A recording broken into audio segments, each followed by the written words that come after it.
لأنه الحكي أنت بتعرف أي حد. 드디어 대한민국 축구대표팀이 요르단을 완벽히 제압하며 통쾌한 서력전을 펼쳤습니다. 1대0의 불안한 리드 속에서 또다시 무승부가 아니냐 하는 불안감에 휩싸였지만 2001년생 스트라이커 오영규가 8개월 만에 대표팀에 돌아오더니 환상적인 슈팅과 함께 A매치 데뷔골을 터뜨린 것인데요. 그 상황이 얼마나 극적이었으면 유럽 현지에서도 난리가 났을 정도입니다. 토트넘 팬 계정인 유튜브 TV에는 오영규의 슈팅을 보고 저런 괴물이 한국에 있었다며 극찬을 이어갔고, 스카이 스포츠 영국 전문가들은 일제히 한국 대표팀의 골을 정밀 분석하며 한국을 승리로 이끈 오영규의 캐논 슈팅에 대해 놀라운 발언들을 쏟아내고 있습니다. 특히나 이 환상적인 슈팅을 직접 마주한 요르단의 골키퍼 압둘라 알파쿠리의 반응이 더욱 화제가 되고 있습니다. 그는 골키퍼 입장에서 이 골이 왜 말도 안 되는 골인지를 직접 전하기도 했는데요. 과연 오영규의 슈팅에 어떤 비밀이 숨어 있었길래 이토록 역대급 반응들이 나오고 있는 것인지 자세히 알아보겠습니다. 영상 시청 전 구독, 좋아요는 큰 힘이 됩니다. 오영규가 한국 축구의 차기 구세주가 되어 요르단전에서 결정적인 역할을 수행했습니다. 홍명보 감독이 이끄는 한국 축구 대표팀은 10월 10일 요르단 암만 국제 스타디움에서 열린 월드컵 아시아 지역 3차 예선 B조 경기에서 요르단을 상대로 2대0 승리를 거두며 기세를 올렸습니다. 경기 초반 한국은 상대의 압박과 강한 수비에 고전하며 경기 주도권을 잡아가려고 했지만 다소 불안한 상황이 이어졌습니다. 결국 전반 10분 손흥민의 빈자리를 대신한 황희찬이 요르단의 압달라 나십에 거친 백태클에 쓰러졌는데요. 이 태클은 명백히 규칙을 위반한 비매너적 행위였으며 축구 규정상 명확히 경고나 퇴장감인 장면이었습니다. 그러나 경기를 주관한 일본 심판은 백태클이 황희찬의 발목을 위험하게 공격했음에도 불구하고 단지 가벼운 경고만을 주며 아무런 제재 없이 경기를 진행시켰습니다. 이후에도 요르단은 황희찬을 상대로 계속해서 거친 플레이를 이어갔고, 전반 20분 또다시 태클로 인해 부상을 입은 황희찬은 교체를 요청할 수밖에 없었습니다. 결국 거친 태클에 대한 적절한 처벌 없이 경기를 방관한 일본 심판의 판정이 선수 보호와 공정한 경기 운영을 심각하게 위협하는 행동을 초래하며 경기의 흐름마저 망쳐버렸습니다. 그러나 한국 대표팀은 요르단의 강한 압박과 밀집된 수비에 맞서면서도 점차 리듬을 찾아갔는데요. 그러던 중 전반 38분 결정적인 순간이 찾아왔습니다.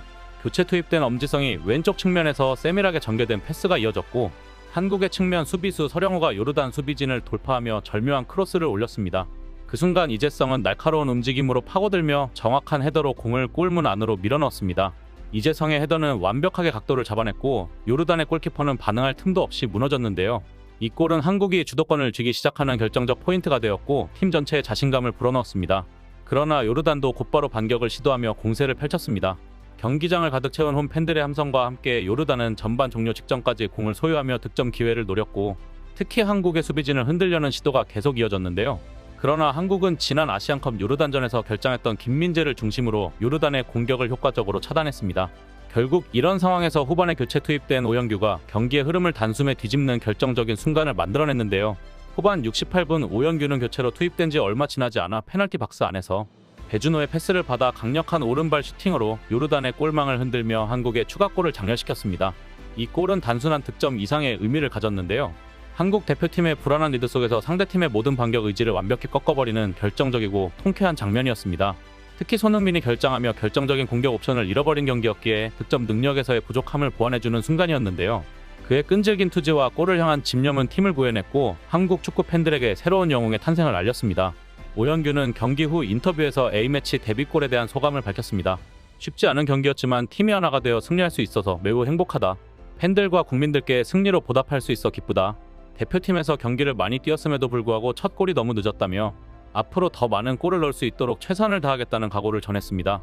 한국에게 패배를 당한 요르단 감독 자말 살라미는 경기 후 인터뷰에서 요르단이 초반에 좋은 압박을 통해 한국을 흔들었지만 후반으로 갈수록 체력 문제와 집중력 저하로 인해 어려움을 겪었다.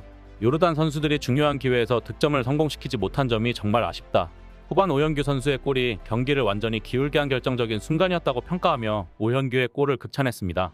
또한 손흥민은 오현규의 골 이후 인스타그램에 좋아요를 누르며 후배 사랑을 보여주었는데요. 재미있는 사실은 한국과 요르단의 경기를 실시간으로 응원하고 있었던 손흥민이 오현규가 골을 넣자마자 바로 20초 만에 좋아요를 눌렀다는 것입니다. 마치 이렇게 중요한 순간에 큰 역할을 해주며 국민들을 기쁘게 해준 게 너무 자랑스럽다. 내가 그라운드에 없었지만 너가 내 빈자리를 완벽하게 메웠다며 오영규의 활약을 높이 평가하는 것 같았는데요. 오영규가 분명히 잘 할 거지만 아직도 앞이 정말 미래가 창창한 선수이기 때문에 이 상황 속에서 가장 많은 것을 얻어갈 수 있는 현명한 친구였으면 좋겠습니다. 그도 그럴 것이 이날 가장 화제가 되고 있는 것은 역시 오현규의 환상적인 슈팅이었습니다.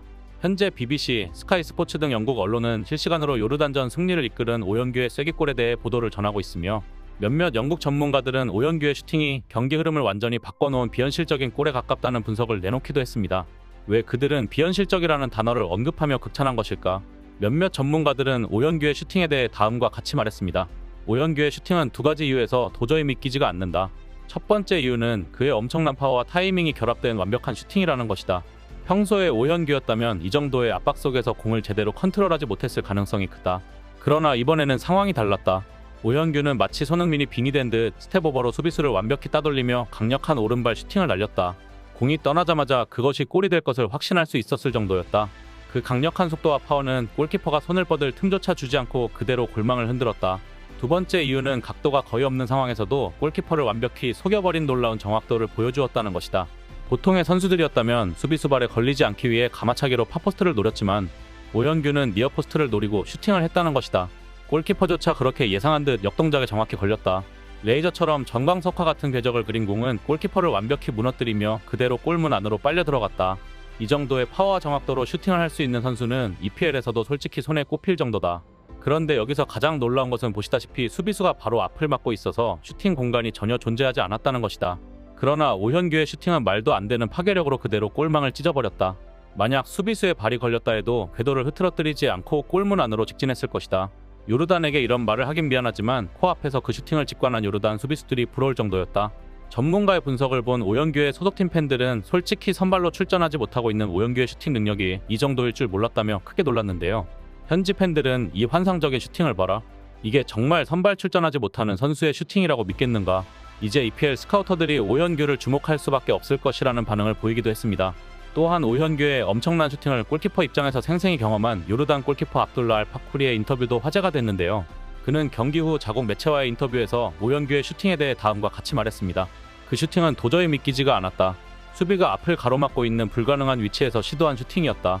당연히 수비수를 뚫지 못할 것이라고 생각했고 슈팅한다면 반대쪽 포스트로 슛할 것이라고 생각했다. 그런데 오현규가 슈팅하는 순간 갑자기 니어포스트로 손을 쓸 수도 없이 빨려 들어갔다. 저 정도 위치에서 저런 압도적인 파워로 슈팅을 하는 것은 보지 못했다.